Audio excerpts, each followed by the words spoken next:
Welcome to Get Paid for Your Pad, the definitive show on Airbnb hosting, featuring the best advice on how to maximize profits from your Airbnb listing, as well as real-life experiences from Airbnb hosts all over the world. Welcome. We are your hosts, Josefa Kapadia and Jasper Rivers. Get paid for your pad. Get paid for your pad. Get paid for your pad. Get paid for your pad. Get paid for your pad. Get paid for your pad. Hello everyone, welcome to another episode of Get Paid for Your Pad. Today with Cristina from Washington. Cristina, welcome to the show. Thank you so much for inviting me. You're welcome. I'm just looking at your listing, a spacious English basement. What's an English basement? So in the eastern part of the United States, we have brownstones. They're actually townhouses, meaning houses that are joined on both sides. And when these houses were built in the late 1800s and early 1900s, they had apartments that were slightly below grade, so the windows are smaller, and they were used as servants' quarters. When people no longer had servants, they would house students or they would rent them out for additional income. And so most of the houses, New York, Boston, Washington, D.C., Philadelphia, have quite a few of these houses that have what is called an English basement. Interesting, I didn't know that. Always good to learn something. And how long have you been renting out this English basement? How did I come up with the idea? Yeah, and how long have you been doing it? Oh, I've been doing it since January, and we're doing fabulously well. Okay, and how did you hear about Airbnb? I had friends who were doing it. We purchased this property, and we initially looked at renting it. And then my in-laws, who live in Europe, wanted to visit. And so we needed flexibility. And so, of course, renting it to someone full-time was not an option. And we thought, well, why not? It'd be fun. And also, we're very social. And we said, we'd love to meet people and talk to them and show them what this amazing city is about. My husband was born in Cuba. I was born in Italy.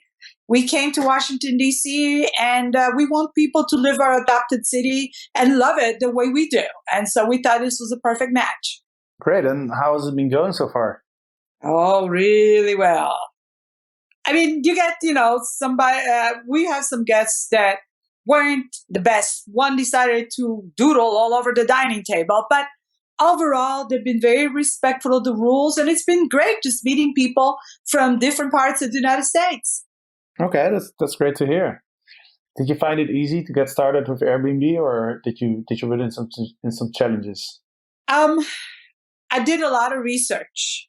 I probably spent about 2 to 3 months just doing research, and that's how I found your website. And so I listened to your podcast, downloaded the book, and then I had a consultation with you, and you guided me as to how to do it better. And some of the information you provided me, including keywords, immediately resulted in an increase in bookings. So I was like, this is it. It totally works. Right. Oh, that's great to hear. I think you ordered the Fiverr gig, right? Was it the review service? That's correct. Okay. Very helpful. And that's interesting to know. Do you know what exactly it was that really helped increase the bookings? You're saying it was some of the keywords. Was it your title or? Title, focusing on, I think I was trying to appeal to everyone. And you said, know who you appeal to and what makes your home special. Well, we're a deal for couples because the bedrooms are on either side of the apartment, and we're also good for families. The neighborhood is family friendly. You guided me to highlight that and make sure that was a great feature. I'll be coming back to you for more help, but you also helped me understand how to establish myself in the market. Washington, D.C. is a fairly crowded market, and it really helped I could see the difference immediately. And actually, the minute I wrote spacious and chic, ideal for families and couples, I could see the families and couples coming. That was nice. That's great. Yeah, I think that's a really crucial point when it comes to doing Airbnb in large cities, because you want to appeal to a certain crowd, you want to appeal to a certain demographic, and it's definitely one of the most important things. And it's interesting because when you run a business, there's two things that are really important, right? You got to know your unique selling point. You got to know the reason why people would buy from you versus from other people. Because if you don't know that, then your business is pretty much doomed to fail. And then the second thing is you got to understand your client. You got to understand your customer, right? You got to understand their needs. You got to understand the problem that you're trying to solve for them. And so when you apply that to Airbnb hosting, we as Airbnb hosts, we really have to ask ourselves, why would somebody stay at our place? What makes our place stand out from all the other places out there? And also, who is the best customer for us? Who is that person or that group of people that would just love our place for whatever reason? And once we figure that out, I think it becomes much easier to build your listing, because then every time you have a question mark, every time you're wondering, what should I write here? What should I call this? Then you can revert back to, who am I trying to sell this to, and what's my listing's best aspect, and then you can use that as a guideline to guide you through the creation process of your listing. Does that make sense? It does. We're putting up photos of Cheerios because we used to just say light breakfast items, and we found out that the families asked, so what exactly does that mean? And because we're hosting families, it translates into Cheerios, Fruit Loops, and then coffee for the adults. But we have to be very specific. Absolutely. And you've already had 24 reviews, so you must have hosted quite a lot of guests already since January. We have been almost full. We average about 20 nights per month. That's pretty good. No complaints. That's pretty good. Wow. That's really good. Just looking at your listing, by the way, and something that I'm working on a lot recently is trying to figure out how to best make use of the photos of your listing. I need help. I used to think that the photos were meant to showcase the property, right? To showcase the rooms, all the different areas in the house, and maybe a couple pictures of the neighborhood. But as I started talking more to other Airbnb hosts and I started looking at listings that were doing really well, I started realizing that you can actually use the pictures to create a complete visualization of what the experience that guests can have when they stay at your place versus just showing what the place looks like. I think there's a difference between those two. Do you see where I'm getting at? I see it, but I'm going to need help actually doing it. Okay, well, I'm actually looking at your listing right now, and one thing I notice, and I see a lot of Airbnb hosts do this, and I did this myself, so I understand why. So when we think about our pictures, we sort of try to put them in a chronological order where we say, okay, I want to start with the living room. So I'm going to show 5 pictures of the living room.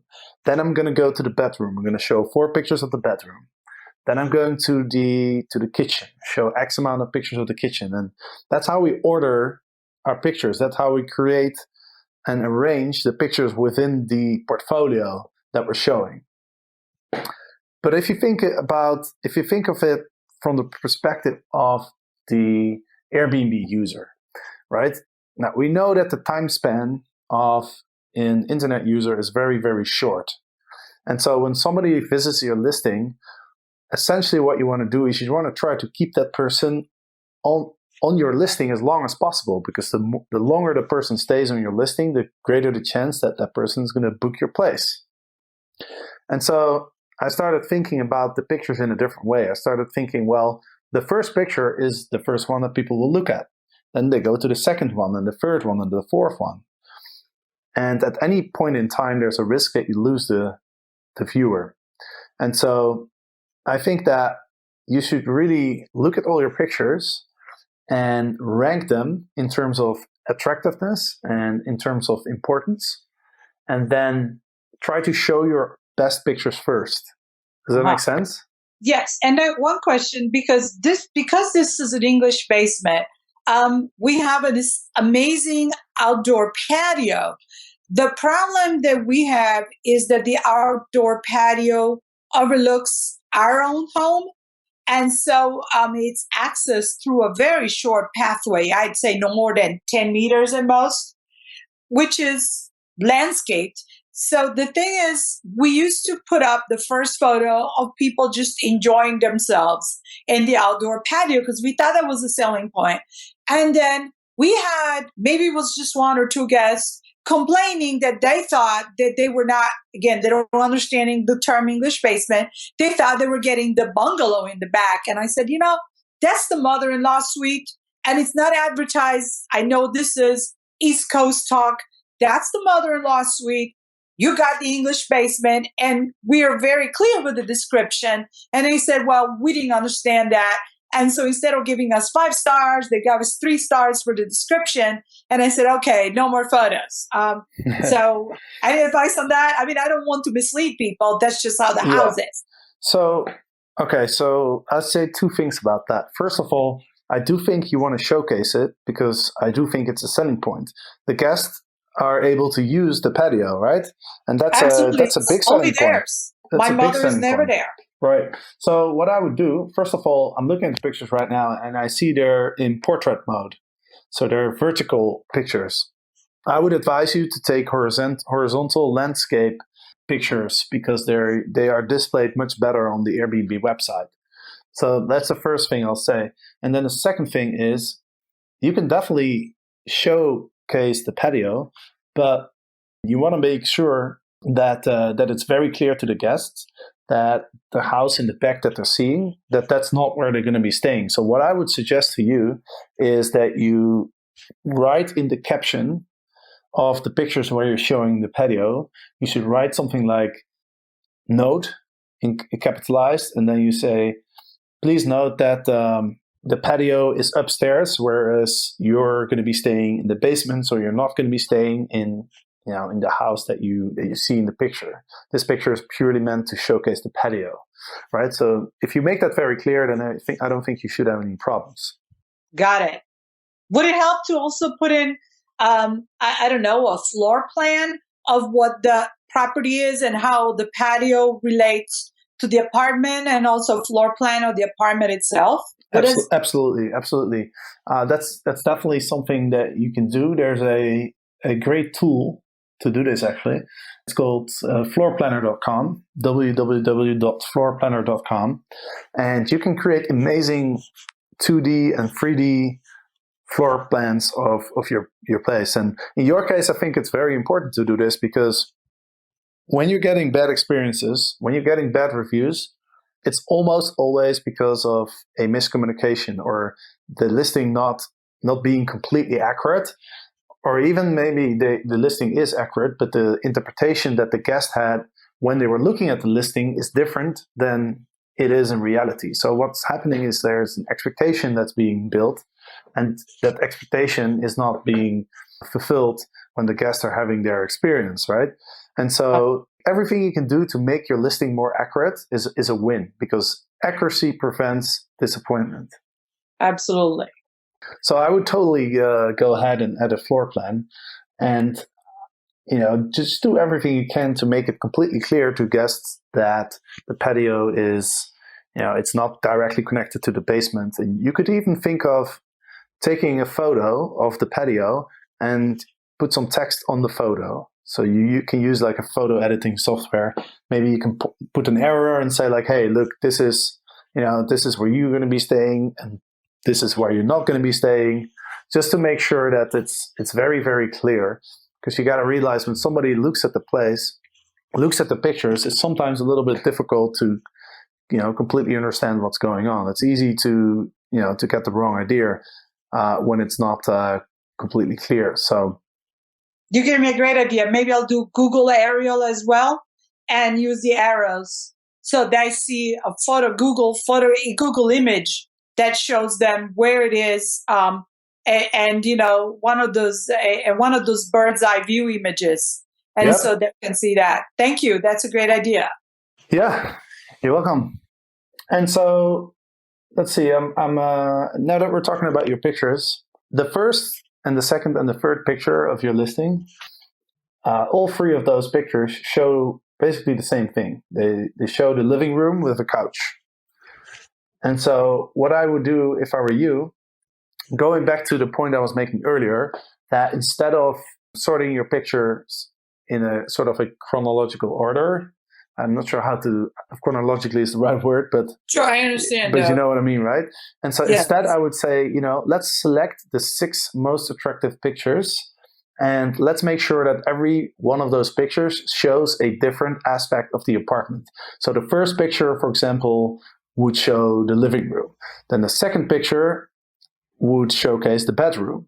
The third picture would be the best picture that you have of your kitchen. And then the fourth picture would be the best picture that you have of the patio. And then the fifth one would be the best picture that you have of the neighborhood. And so when guests will scroll through your listing, they'll see within the first 6 pictures, they'll see almost every single aspect of your listing. So they already have a really good idea, what it looks like. And I think that will increase the chance that somebody will stick around and decrease the chance that you lose somebody, as they're scrolling through the pictures. Got it. Because the other thing that Airbnb users do, they don't necessarily click through to your listing, because in the search results you can already browse through the pictures within the search results.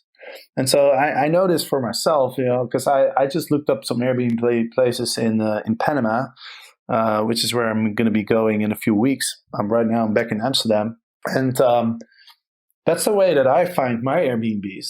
I use the filters to select what I want, and then I literally just scroll through the first couple pictures of each listing to get an idea of what they look like, and then I select the ones that I'm going to take a look at in more detail.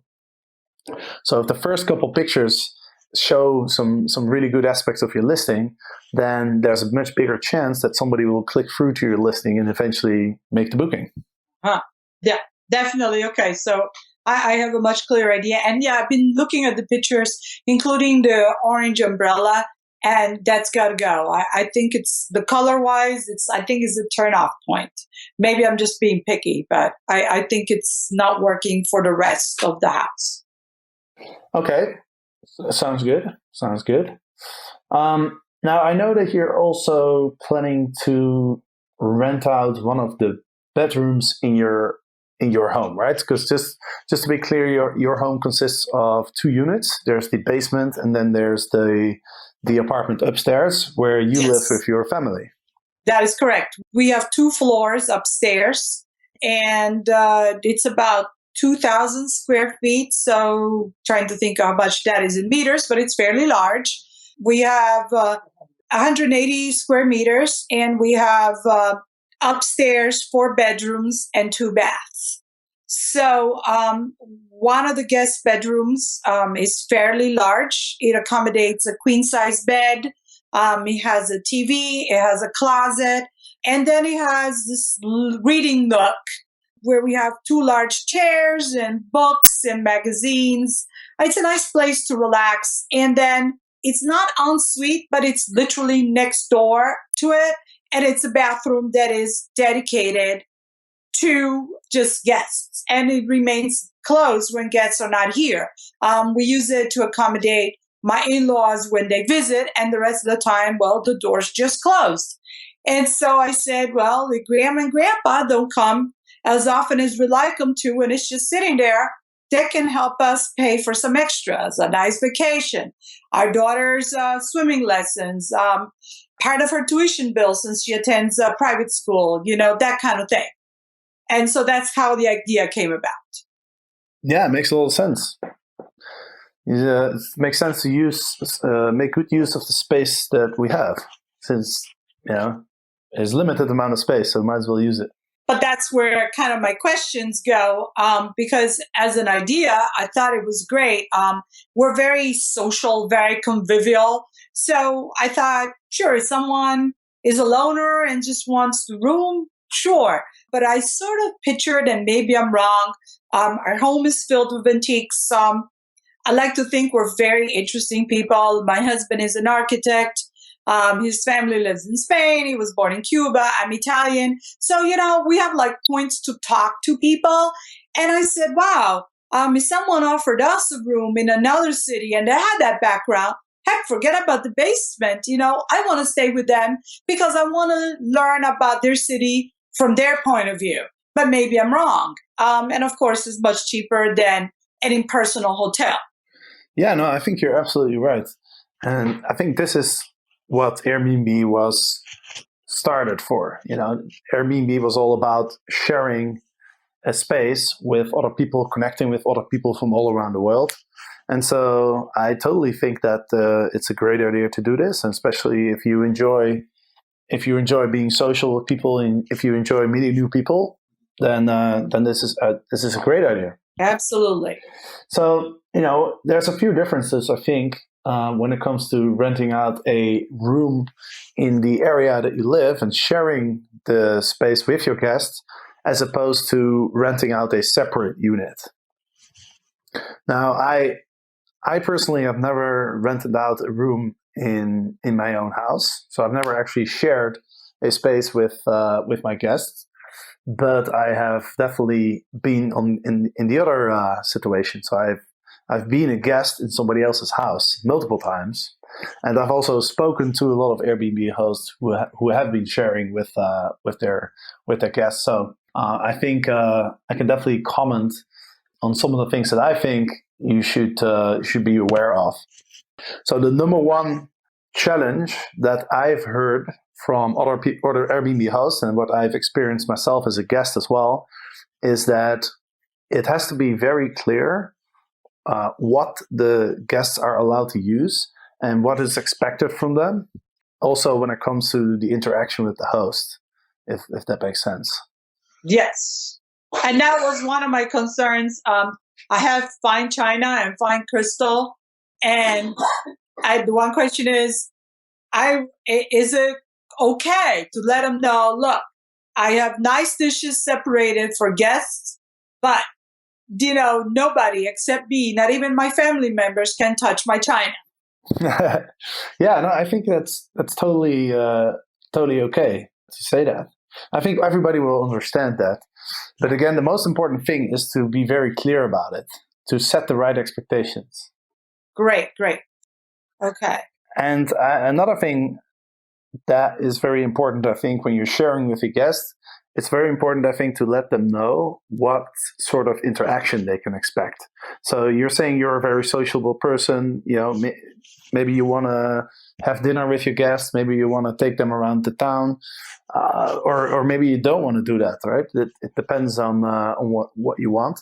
But I think it's really important to clearly let them know about what to expect. Okay. Yeah, and that was a question because, again, I know what I like, but I don't know enough about what people may be interested in.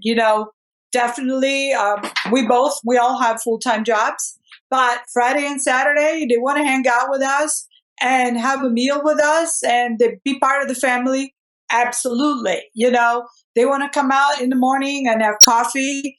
There are always light breakfast items available and just enjoy an espresso with us. Absolutely. And if they don't, that's just as good.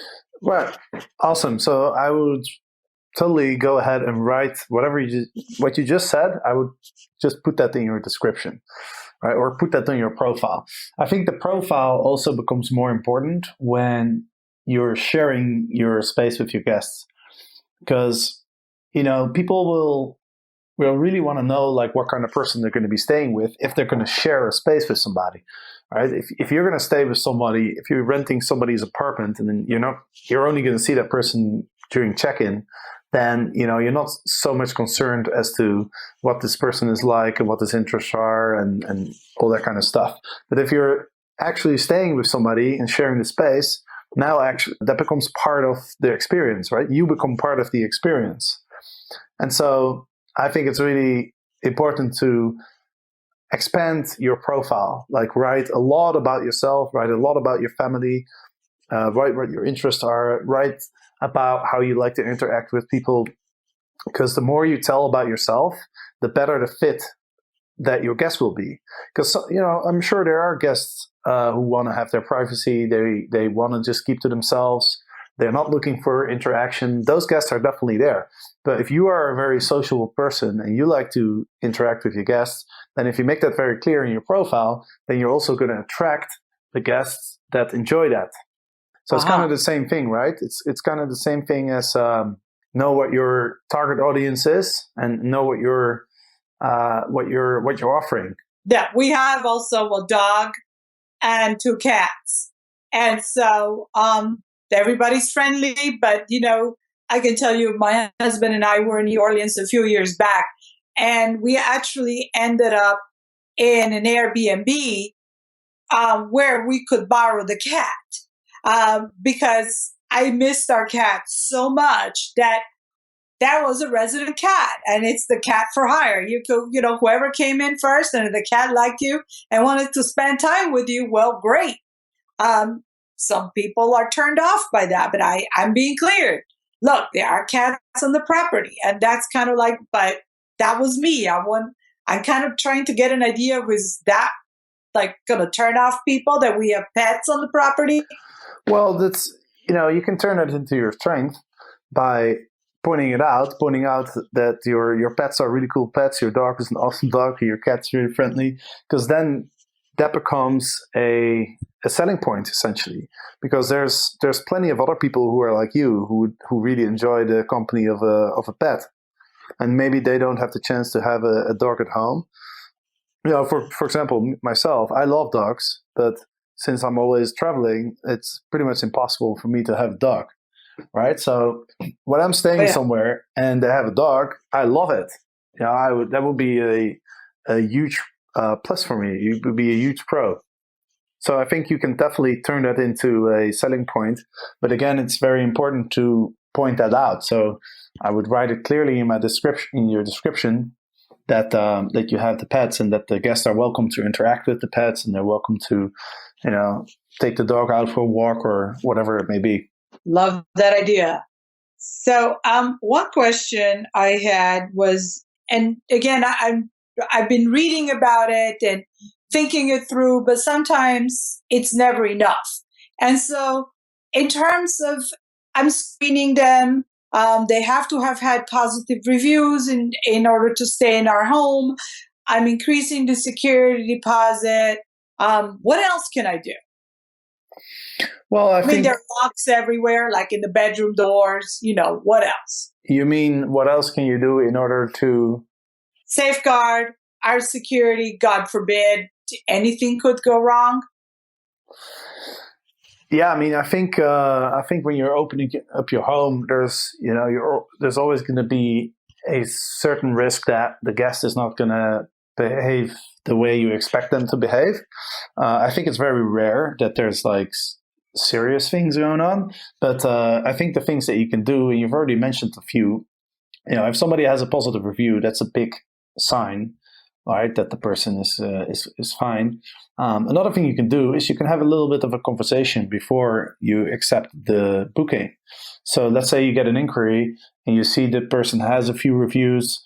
You could ask them some questions over the messaging system before you approve the booking. You could say like, hey, what are you looking to do in Washington? What do you enjoy? Like, tell us a little bit about yourself. And that way you can get a little bit of a sense of who this person is.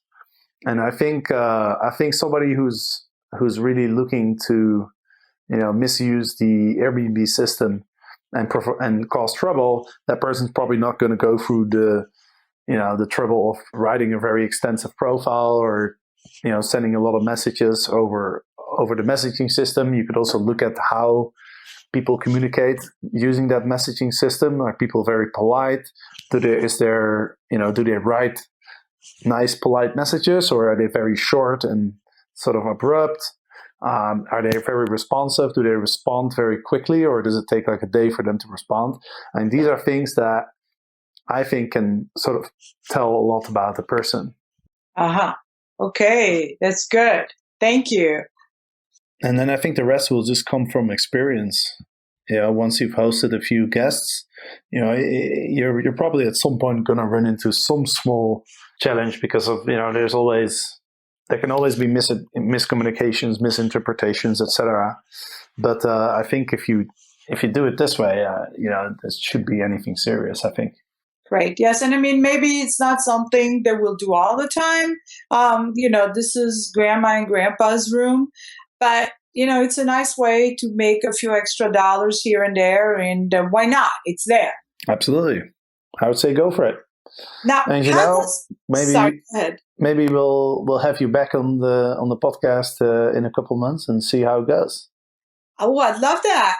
Now, let me ask you, how would it go? How do we go about pricing it? Now, I've done the comps, meaning I've looked in our neighborhood and seen who is doing this sort of thing, compare their amenities to the amenities we plan to offer, and that's how I've come up with pricing. But is there anything else? I mean, the reality is we're not only selling the room, and we're selling the fact that you're staying in a house that has antiques dating back to the 19th century. That has artwork. I mean, that's got to count for something. It's got a beautiful garden that guests can enjoy, Does that factor into the equation at all? I mean, I'm not selling myself, but I think my home is very nice. And, you're getting definitely a 4 or 5 star experience. Yeah, I mean, I think definitely that should be reflected in the price. And so again, I would make it very clear in the description that the guest is getting much more than just a room to stay in. Because if the guest doesn't know that, then the guest is probably not willing to pay for it. You're not going to pay for something that you're not aware of. Great, good point. Yeah. So I would definitely incorporate that in the price, and then when you're starting out with a listing, it's always a bit of a trial and error process, right? You pick a price, and I always advise people to sort of like aim for the lower end when they're just starting out, because you want to get a couple reviews in before you can up the price, because you want to get a little bit of momentum and reputation. Now you already have a lot of reviews for your other listings, so it's in your case when you're starting your second listing, it's not as important, but still.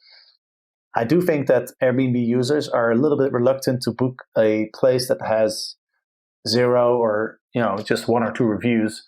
So I would say aim a little bit lower than on the lower end of the range that you think is reasonable, and then as you get more guests, you can up the price a little bit, but you also have to look at demand. I mean, when you're renting out a complete unit, a separate unit, and you don't really have any interaction with the guests, my thoughts on that are that that's really a business, right? Then you really want to optimize for maximum income. But when you're sharing your space with your guests, it becomes a little bit different, because it's not just about the money, right? Now it's also about how many times do you want to have guests? Maybe sometimes you just want to have the place to yourself. You might not want to sell it too cheaply because you want to attract a certain crowd. Maybe you want to attract a crowd that's willing to pay a little bit more for having the experience in this antique house as you're describing. So it's not just it doesn't become a mathematical problem to solve, whereas as compared to when you're really doing it as a business. So, you got to ask yourself, what am I comfortable with charging? What's sort of like your minimum that you want to receive? And then I would start sort of with that. And then over time, I would increase it and see how that affects demand and see how that affects the type of people that are booking your place. Very good. Something just occurred to me that I wanted to run by you. We currently have a queen size bed in there, but I was thinking of putting a comfortable sofa bed just because it makes the room bigger. But then I started thinking that maybe guests wouldn't like it because it doesn't look like a real bed. Any thoughts on that? I would always go for a real bed versus a sofa bed. Aha. Because in the end of the day, guests are going to spend most of their time when they're inside. They're going to be sleeping, right? Because when you visit an area, when you go on a trip, you're not going to sit inside all day, right? You want to go out, you want to see places. And so I think that the getting a good night of sleep, especially if you've traveled a long time to get to your destination, a comfortable bed is very, very important. It's probably one of the most important parts, actually. How about a Murphy bed? What is a Murphy bed? It's one of those beds that comes down from the wall. So it's a full-size bed, but you pull it down from the wall when you use it, and it goes back up when you don't use it.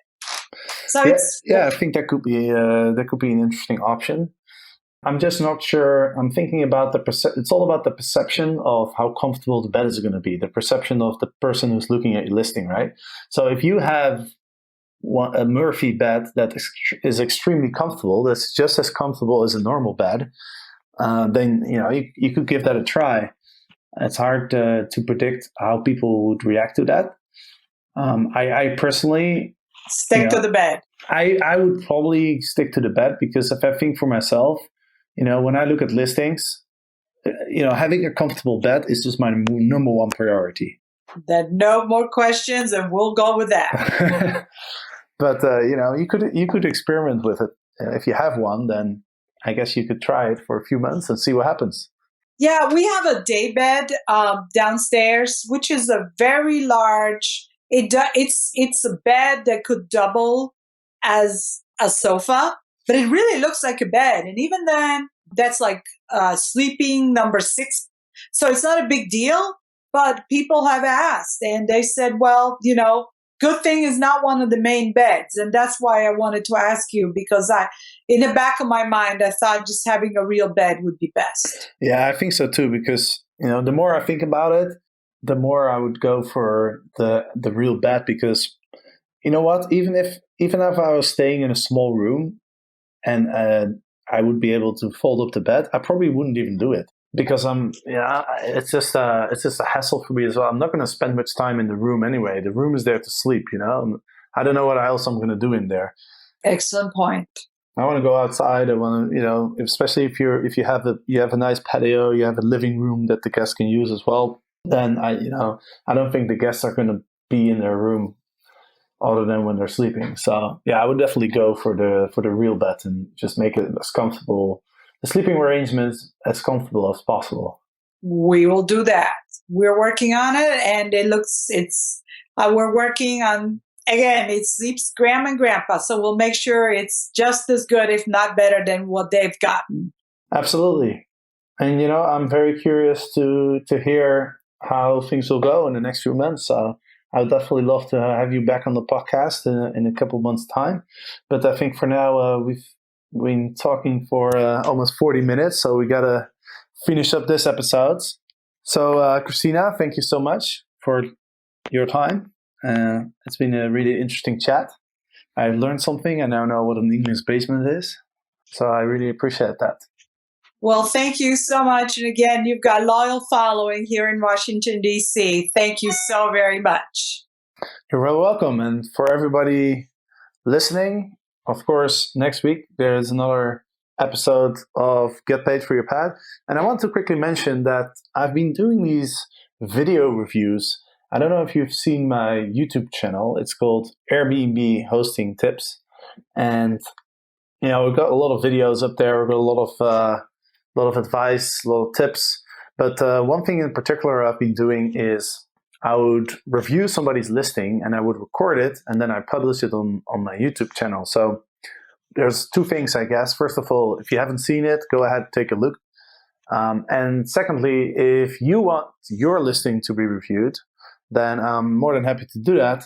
If you're okay with me recording it and editing it to my YouTube channel, and also I'll add it as a lecture to my Airbnb hosting course on Udemy.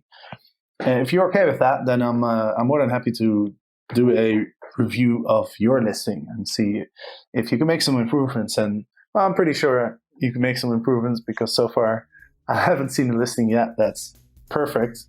So I'm sure I'll be able to point out some improvements. Anyway, that's it for today, and I'll be back next week. So thank you for listening, and I'll see you next week. Get paid for your pet. Get paid for your pet. Get paid for your pet. Get paid for your pet.